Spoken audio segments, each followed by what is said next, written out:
Buenas noches. Estamos en el ciclo de conferencias Reflexionar para Transformar, organizadas por el sector 1 de primarias estatales y el Centro de Estudios Superiores del Mayo.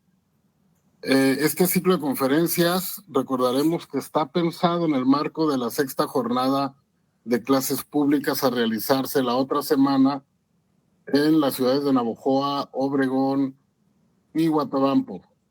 Les comento para aquellos que se incorporan por primera vez al ciclo, la clase pública es un dispositivo para la formación continua in situ. En este espacio estaremos trabajando de manera colegiada profesores ATP, directivos, supervisores y jefes de sector, reflexionando la praxis, que estará trabajándose en espacios abiertos. En esta ocasión tenemos la conferencia Claves para conectar y articular los contenidos, disertada por nuestro gran colega y amigo, maestro, nuestro colega doctor Abel Leiva Castellanos. Bienvenido, estimado amigo Abel Leiva. Permítanme compartir una síntesis curricular del doctor Leiva Castellanos. Él es doctor en educación por la Universidad Autónoma de Sinaloa, académico invitado en universidades nacionales y extranjeras, autor y coautor de varios libros individuales y colectivos, es autor de ponencias y artículos en revistas nacionales e internacionales. Tiene varias líneas de investigación, es un investigador muy activo en el tema, ha trabajado los temas de género, liderazgo, territorios, modernidades, entre otros. Actualmente nuestro amigo Leiva Castellanos es coordinador general de la Comisión Estatal para el Desarrollo de los Pueblos y Comunidades Indígenas. Mi estimado doctor Abel Leiva, bienvenido entonces a este espacio donde estaremos vía Facebook Live, profesores del sector 1 estatal, pero más allá del sector nos acompañan de otras partes del estado y del país. Bienvenido con su temática. Adelante. Muchas gracias, doctor Bernardo Miranda. Muy buenas noches a todos, a todas. Siempre es un placer tocar base en los temas de carácter educativo, en los temas que involucran de alguna manera las maneras para pensar el mundo desde la educación.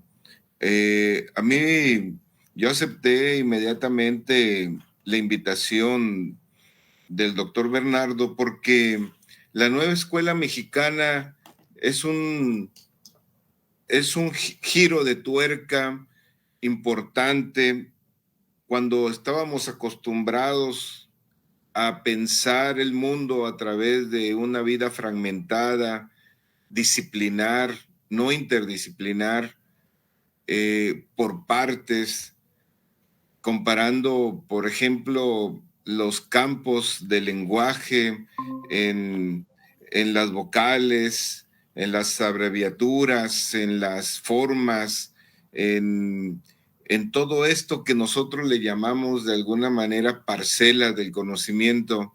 Hoy me referiré fundamentalmente a los campos formativos. ¿Qué es un campo formativo? Y de ahí quisiera ir derivando varios temas que Francesco Tonucci, un pedagogo italiano, mencionaba por ahí, y por ahí Freire también, pero me quisiera quedar fundamentalmente en los elementos que señala mi colega, estas claves para conectar el conocimiento. Finalmente, la realidad se nos presenta después de la formación que hemos tenido, que tuvimos y tienen muchos durante nuestro pase por la normal o la educación para el profesorado. La realidad nos presenta muchas preguntas. Cada niño, cada niña nos genera muchas interrogantes. Y en ese sentido me quiero centrar. Porque es la educación va dirigido para los niños y las niñas que tenemos. No va dirigido para un formato que tenemos que llenar ante la administración educativa solamente. Eso sería un resultado.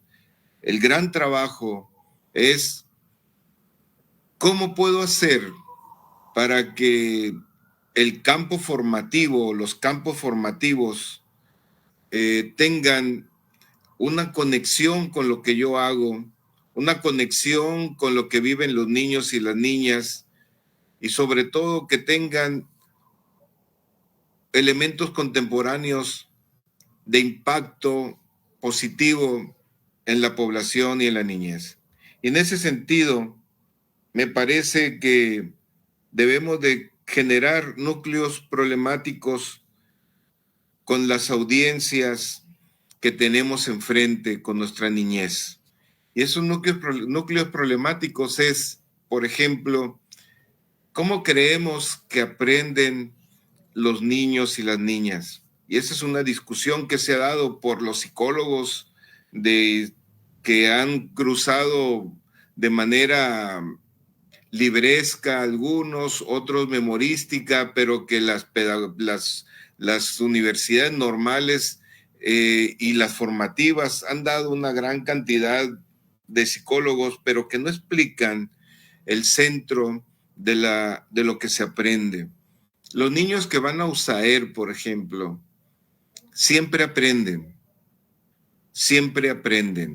No aprenden lo que nosotros a veces queremos que aprendan de manera lineal, porque la relación maestro, maestra y alumnos no es una relación de dictado, es una relación social, es una relación humana.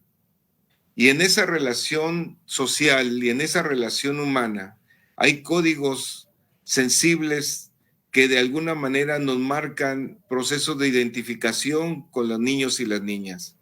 Si nosotros no vamos a la vida de los niños y las niñas para poder establecer esos puentes, empezamos a tener pequeñas islas de comunicación y empezamos a perder el sentido de la pedagogía.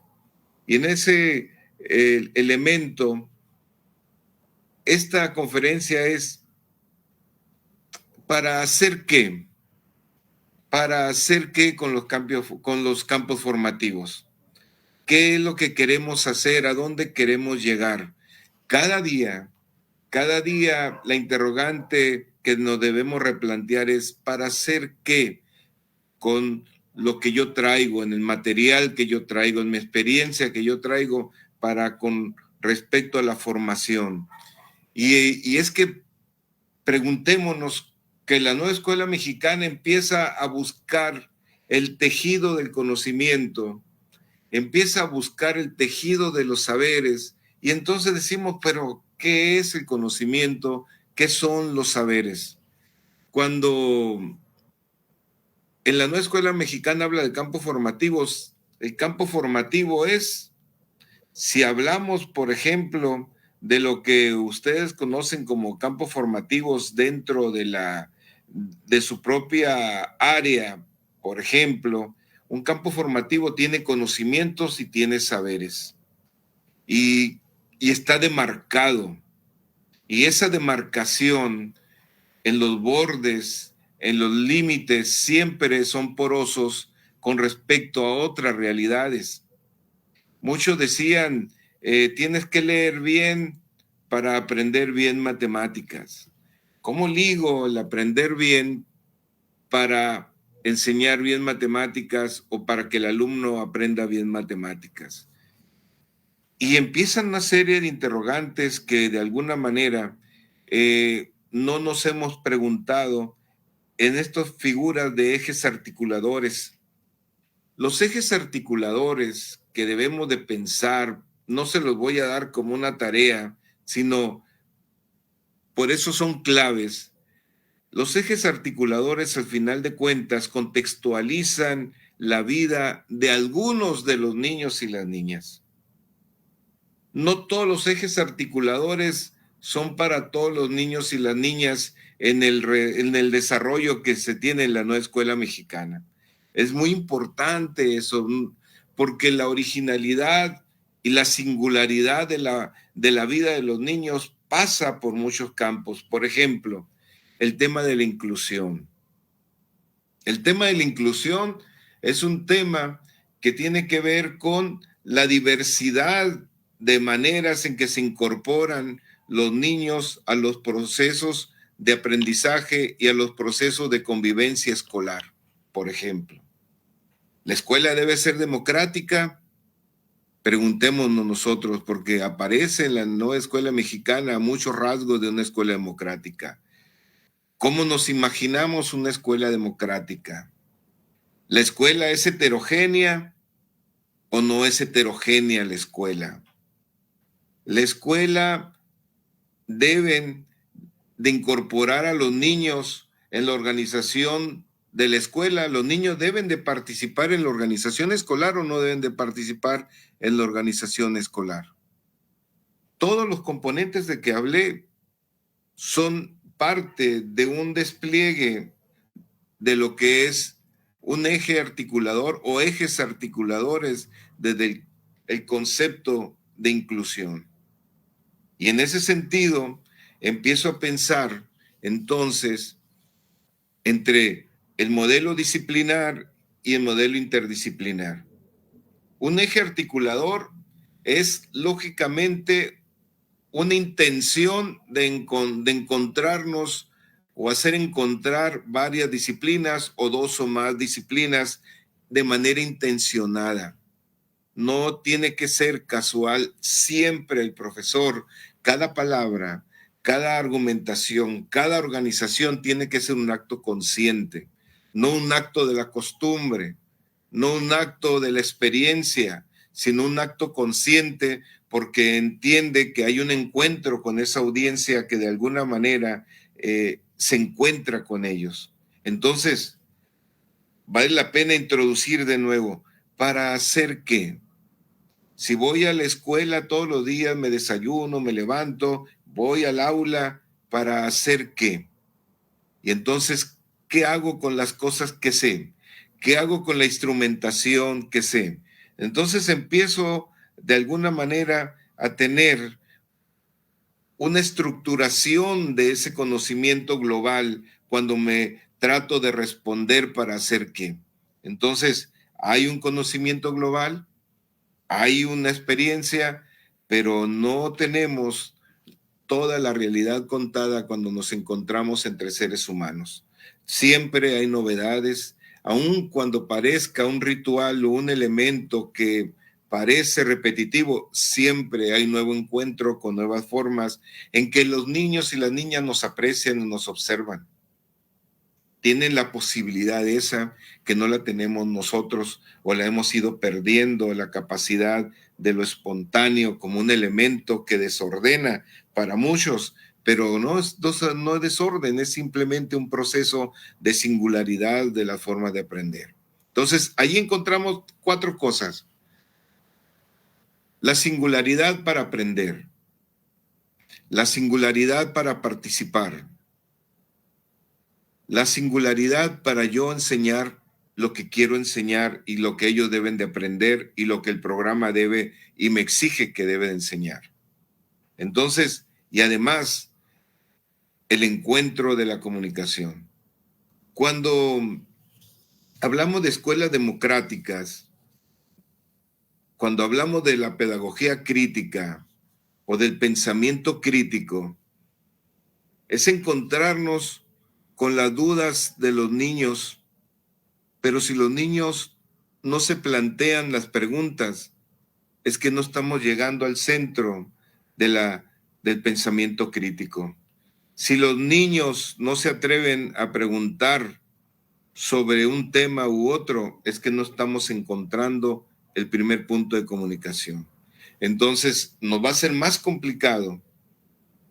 Se va a desdibujar el punto de las claves que tenemos entre los campos formativos. Vamos a tener una enorme debilidad para poder trascender un campo con respecto a otro campo y lograr esa frontera porosa que es prácticamente la vida cotidiana. Entonces, de alguna manera, nosotros podemos y tenemos la obligación de estructurar permanentemente. Entonces, las disciplinas escolares tienen que colocarse, las disciplinas escolares en plural, tienen que colocarse de frente como un modelo de organización del conocimiento desde los campos formativos, desde el conjunto de los marcos formativos y generar espacios de intersección.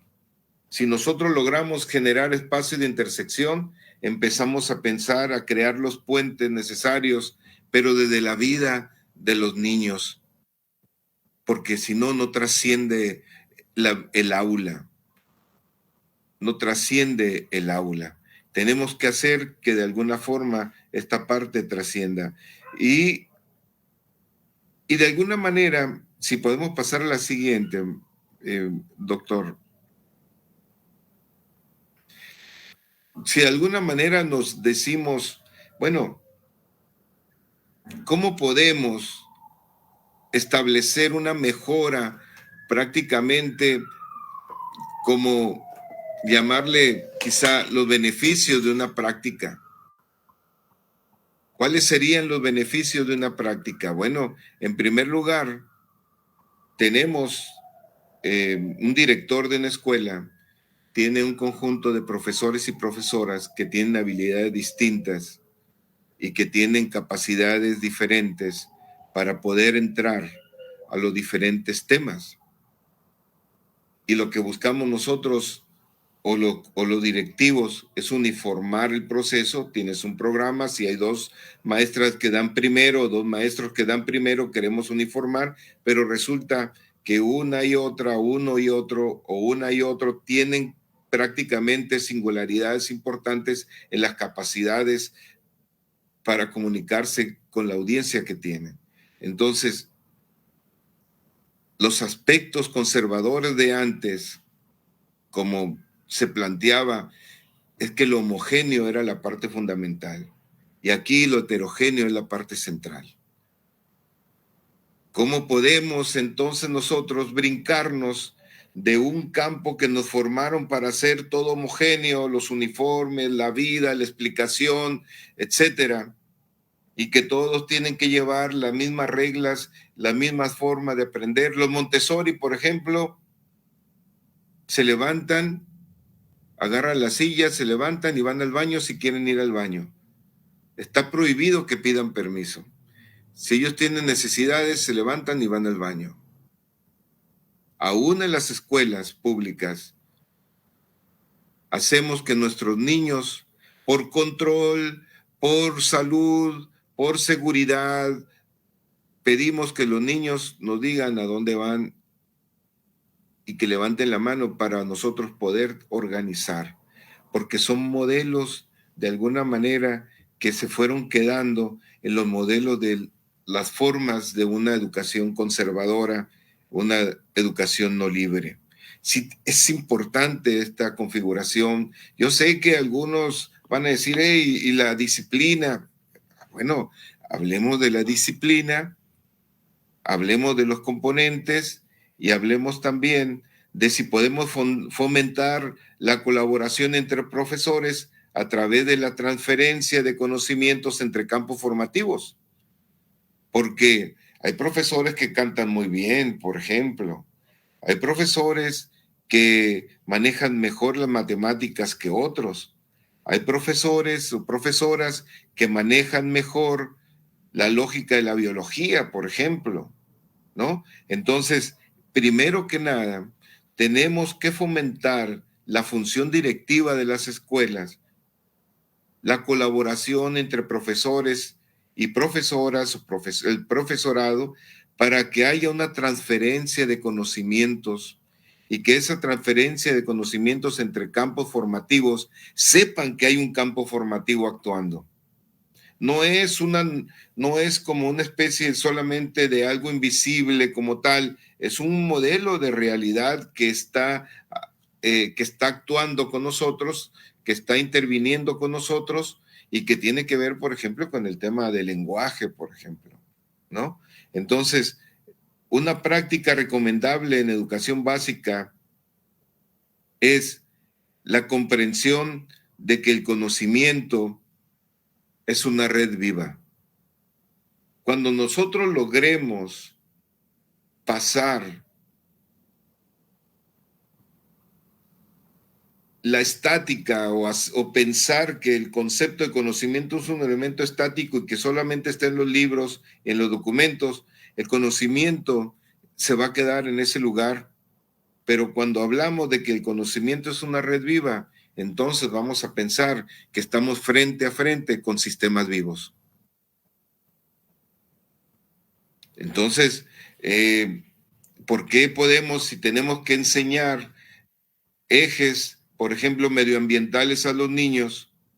Bueno, porque estamos en un sistema vivo. La Tierra es un sistema vivo. Nosotros somos parte de un sistema vivo. Ahí estoy entrando a una ruptura con la visión estática del conocimiento. Estoy entrando a una ruptura con la visión homogénea del conocimiento, pero sí con la que se mueve, con la dinámica. Estoy hablando de alguna manera de lo que nosotros podemos decir que es parte de esa pirámide y de esas escalas de cómo nos aproximamos de un conocimiento a otro, cómo vamos avanzando de un conocimiento a otro, pero el conocimiento de forma transversal, no de forma prácticamente vertical. El conocimiento siempre va de manera transversal. Imagínense los campos formativos que de alguna manera pasamos todos los días por ellos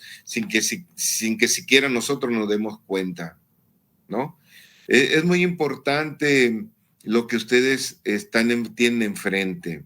Yo quisiera decir y retomar esta diapositiva que acaba de colocar mi compañero Bernardo para hacer que esta charla, para hacer que como elementos, y yo lo voy a decir de esta manera, porque ya llevo un poquito de 20 y tantos minutos, pero por ejemplo, saber que nosotros somos parte de un capital humano que se formó en alguna institución educativa. Primero, ¿cómo nos formaron a nosotros para entender cómo la escuela? ¿Cómo entendemos la escuela desde la formación que obtuvimos? Es un tema relevante. ¿Cómo de alguna manera las pirámides de edad generacionales tienen encontronazos entre sí? ¿Por qué tendría que haber encontronazos por los elementos? Hay encontronazos por los elementos de la incomprensión entre los grupos generacionales de edad, por ejemplo. Nosotros queremos que nuestros hijos o nuestros alumnos, nuestros niños, nuestros amigos o los más jóvenes entren de alguna manera a una revisión de lo que les gusta en función de los que nos gusta. Tenemos una teoría referencial que de alguna manera partimos para poder dominar o poder incidir en el otro como un elemento referencial. Eso estaría fuera de un elemento de la pedagogía de la nueva escuela mexicana. No somos un referencial para dirigir la vida de los otros, sino para mostrar los saberes y el conocimiento a los otros y que los otros tomen lo que es una autonomía para aprender. No podemos agarrar de la mano a nadie para conducirlo. No, tenemos que dar los pasos junto con ellos para descubrir el mundo que ellos descubren que nosotros no descubrimos. Y entonces hay que anticipar de alguna manera las necesidades futuras de los personal, de los perfiles, de las habilidades, esto para la función directiva, pero también para reducir no solamente el absentismo, el presentismo. El presentismo es un tema muy interesante,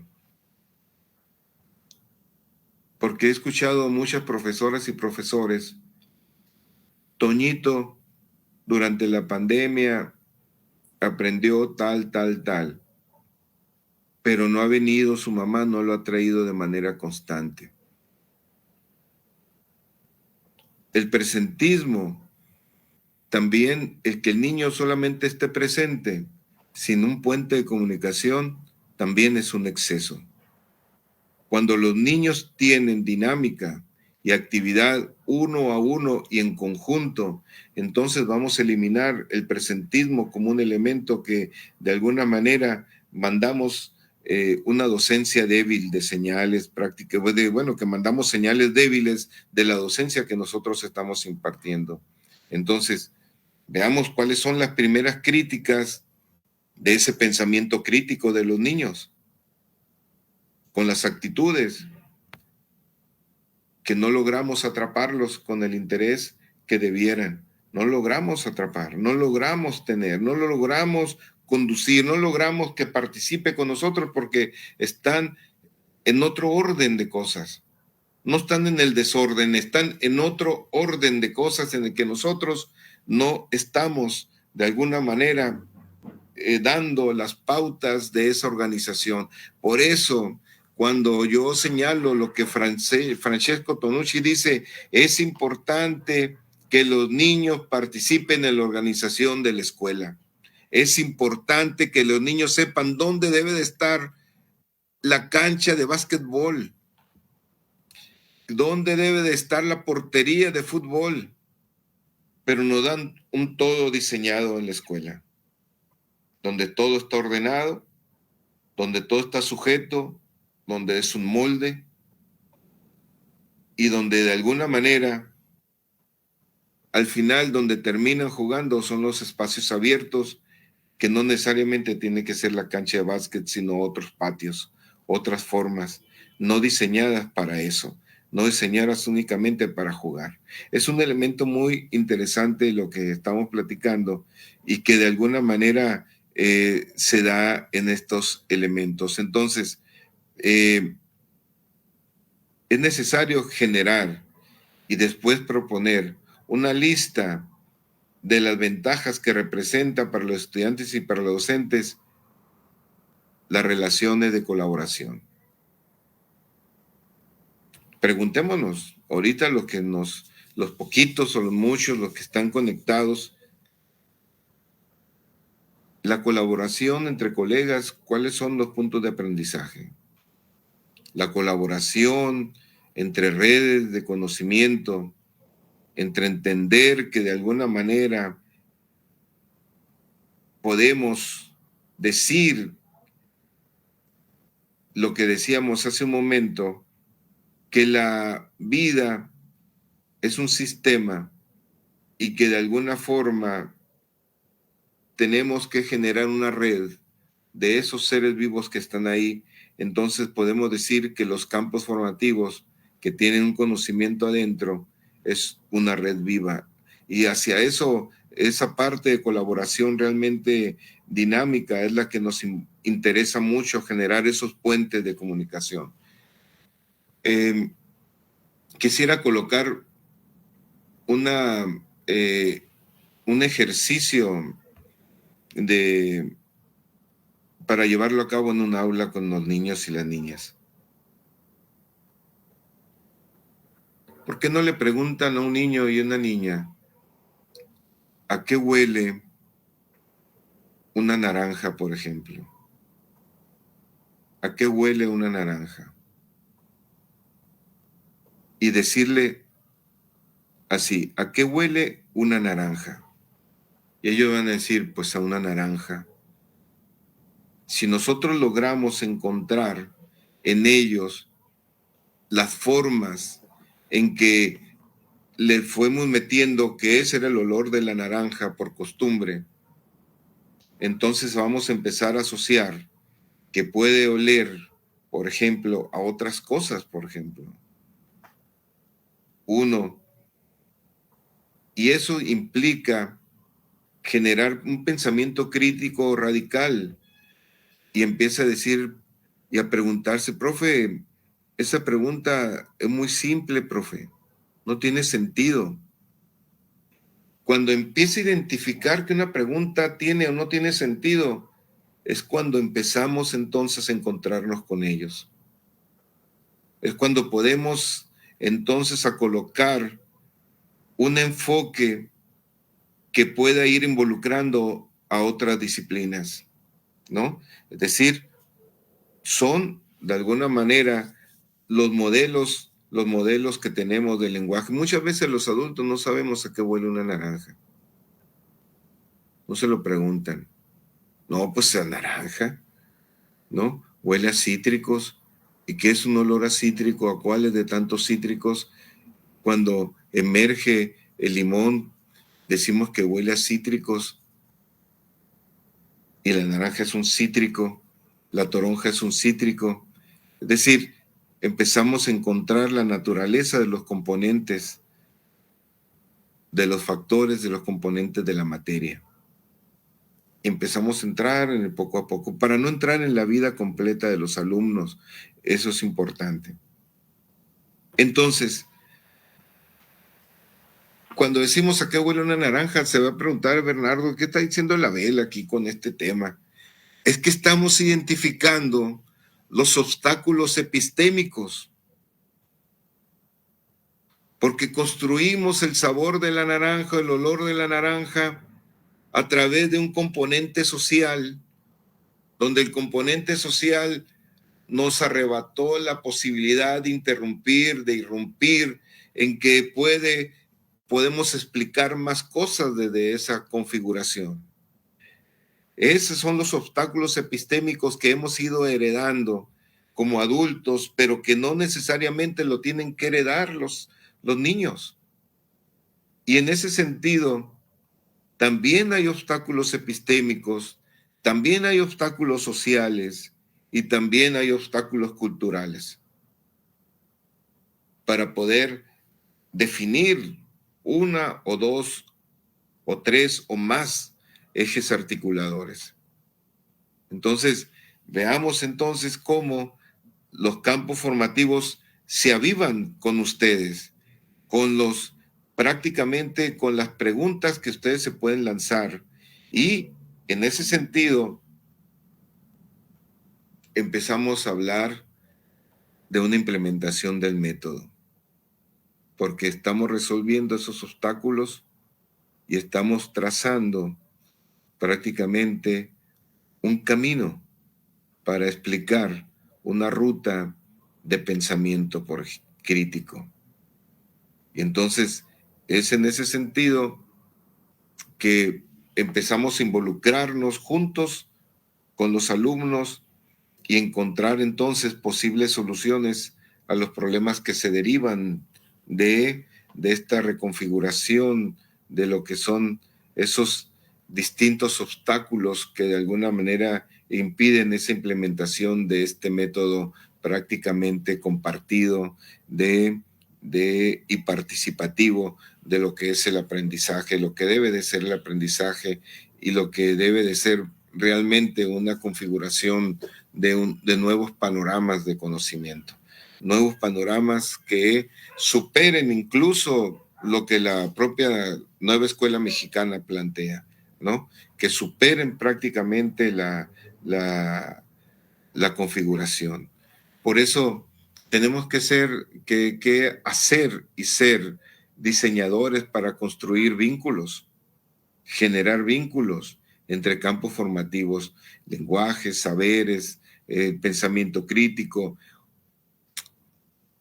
Cuando encontramos los saberes, sobre todo los saberes culturales, hay un dominio occidental de la ciencia que elimina y que le llama saber a algo que lo entendemos, que lo identificamos, que lo conocemos, como por ejemplo, cuando un niño no se alimenta adecuadamente de manera permanente, diaria, encontramos características, factores que podemos decir de una mala alimentación.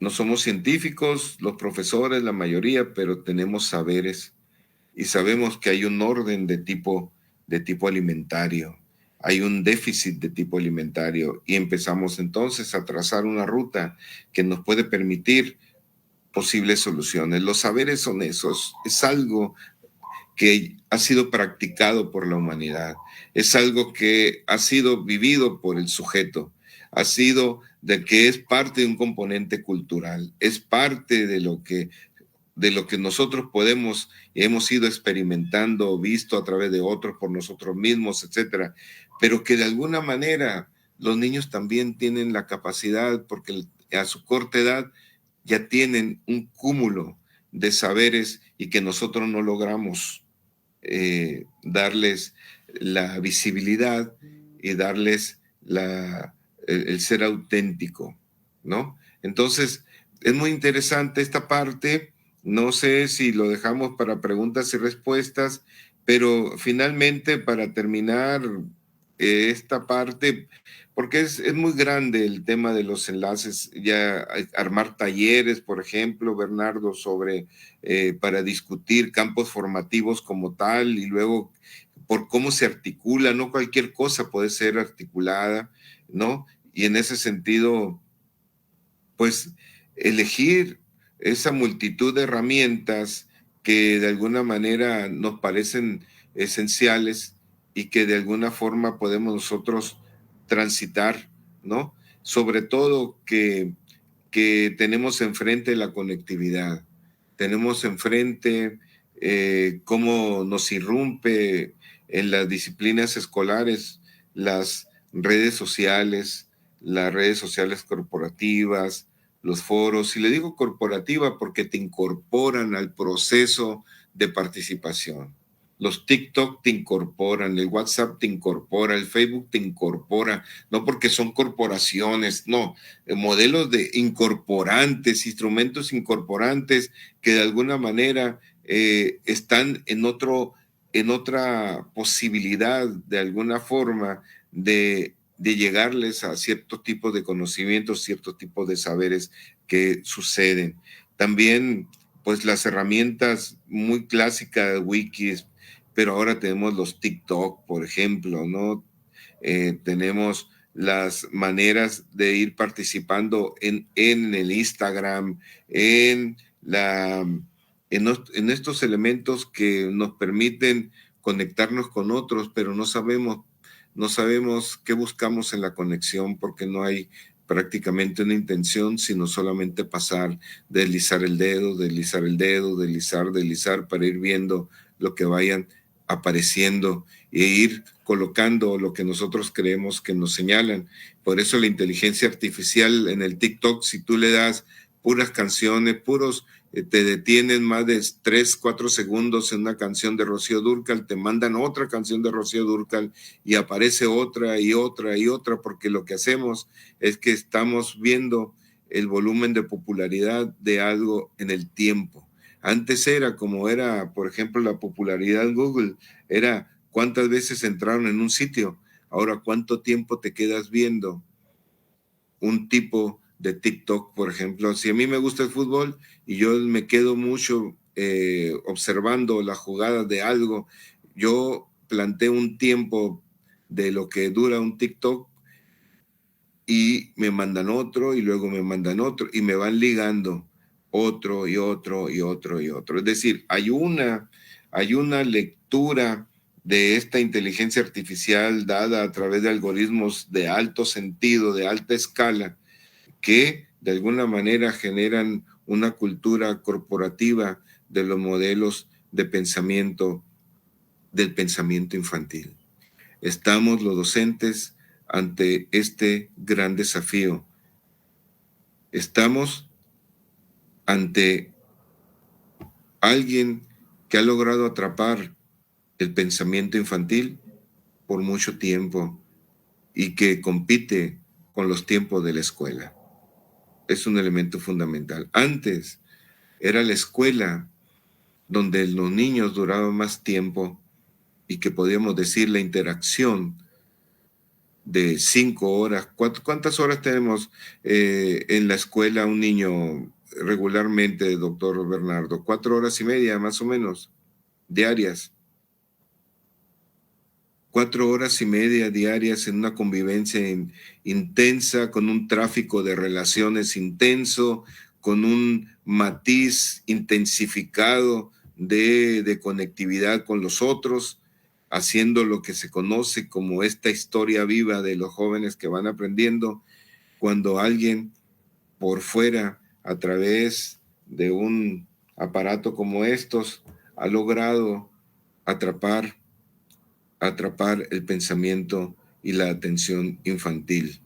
Y eso es un elemento que sí vale la pena pensar. Por eso yo me devuelvo y decir y quedarme. Es necesario que nosotros digamos que el conocimiento es una red viva. Perfecto, estimado doctor. Gracias por la reflexión, las reflexiones. Este tema precisamente lo hemos trabajado, lo hemos estado trabajando particularmente en el sector, el tema de cómo pasar de esa mirada disciplinar desarticulada a una mirada interdisciplinar, a una nueva lógica, ¿no? De un nuevo enfoque de mirada. Es muy interesante los planteamientos, Abel Leiva. Voy a hacer algunos comentarios aquí que están en Facebook y tenemos por el momento una pregunta. Por ejemplo, nos dice la maestra Erika Flores de la Escuela Talamante de Navojoa, nos manda saludos. Está la supervisión 17, maestro Emilio Hernández, nos saluda. Está una directora de un USAER, precisamente, que yo sé que la parte donde estabas trabajando el tema de la diversidad, ¿verdad? Y esa mirada, sin duda, nos toca en ese tema de la inclusión. Tenemos una pregunta de nuestro amigo, entrañable amigo, doctor Juan Rodulfo, allá de Ciudad Juárez. Te hace el siguiente planteamiento. ¿Cómo decolonizar el saber desde una mirada transdisciplinaria? Desde la complejidad y la contribución moriniana. Nos plantea ahí ese cuestionamiento Juan Rodulfo, cómo trabajamos el tema transdisciplinar, por ejemplo, que tú sabes y sabemos que hemos llegado en este nuevo enfoque de Currículum 2022, nos animamos a asomarnos al tema interdisciplinar, pero Juan Rodulfo va al tema que Edgar Morán, Raúl Domingo Mota, Castoriadis trabajaban el tema de la transdisciplina. ¿Cómo pudiéramos revisar esa mirada transdisciplinar en todo este planteamiento que tú nos colocas perfectamente en esta charla? Sí, a mí me parece que lo que he intentado hacer en esta charla es entrar a un marco cognitivo complejo que de alguna manera, partiendo de la nueva escuela mexicana, de los elementos que nos da como los campos formativos, los ejes articuladores, que son dinámicos, es porque es de alguna forma una palabra en el tiempo, es de alguna manera darle color a los procesos de la vida escolar y que en ese sentido eliminamos las soledades, las islas del conocimiento, cuando empezamos a dar color. Por eso hablaba color y olores, a qué huele la naranja, es porque empezamos a identificar los elementos de la vida, ¿no? Y es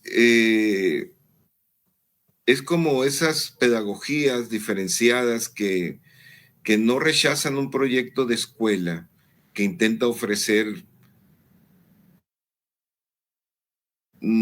Aquí no estamos rechazando el proyecto de escuela que ofrece una cultura básica, sino que esa cultura básica que presenta la nueva escuela mexicana tiene que dar para articularnos a la cultura de la comunidad donde está enclavada la escuela, y que la cultura comunitaria tiene muchos rasgos de identidad, y que en esos rasgos de identidad podemos encontrar esas diferencias, y que en esas diferencias podemos aplicar los procesos que nos desafían, como una epistemología que de alguna forma nos permite romper los obstáculos, como planteábamos ahorita. Es una epistemología que nos permita romper los temas sociales, los obstáculos culturales, para que la niñez pueda de alguna manera contemplarse como tal. No hemos contemplado a la niñez como tal. Excelente, muchas gracias por la reflexión. Sin duda, el cambio lo hemos platicado en las conferencias anteriores y en los acompañamientos a las escuelas. El gran cambio que ocupamos es uno de corte epistemológico, ¿no?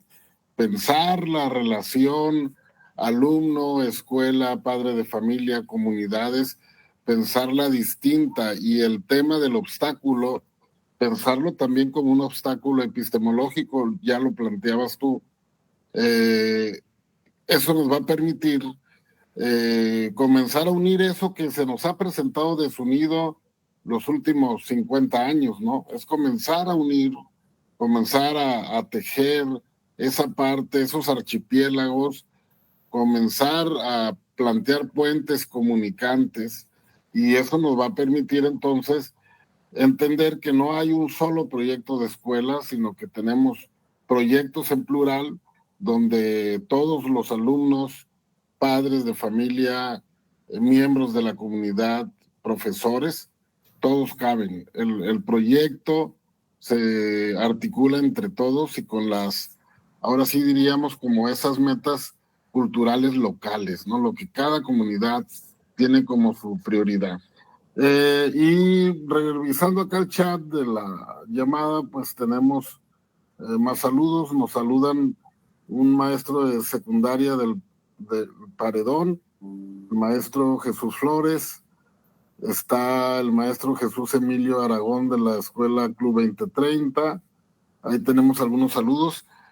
Bueno, estimado Abel, le iba a agradecerte la generosidad de tu tiempo por compartir con nosotros. Sin duda, tus reflexiones nos siguen motivando para seguir preguntando cuál es la ruta que deberemos de transitar con los colectivos para ir generando esos proyectos que sin duda son los que debemos de centrar en esta tarea.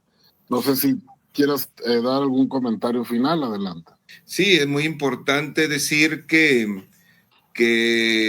los programas educativos, el perfil curricular de la nueva escuela mexicana, los libros de texto, la formación docente, la instrumentación y la dirección de la nueva escuela mexicana sin duda plantean lo que es una cultura básica común, pero no es el límite. Es decir, son las partes donde debe de desprenderse lo que el niño en plenitud, la niña y el niño en plenitud debe demostrarse, y que nosotros debemos de darle legitimidad a esa manera de mostrarse este niño y esta niña en esa relación intensa pedagógica de los modos de funcionar en grupo, en lo colectivo, en lo individual y en lo comunitario. Entonces, agradecer, doctor Bernardo, por la invitación, y pues estamos de alguna manera pues para aportar desde la sociología, como militante de la sociología, aportar al debate, aportar a la discusión y a romper los moldes que tanto de alguna manera nos han configurado este tipo de mundo que hemos construido. Muchísimas gracias, estimado doctor. Damos por terminada la transmisión de este día y agradecerles a todos los asistentes vía remota y seguiremos trabajando para la 6ª jornada de clases públicas. Muchísimas gracias, amigo. Buenas noches. Gracias, un abrazo. Buenas noches.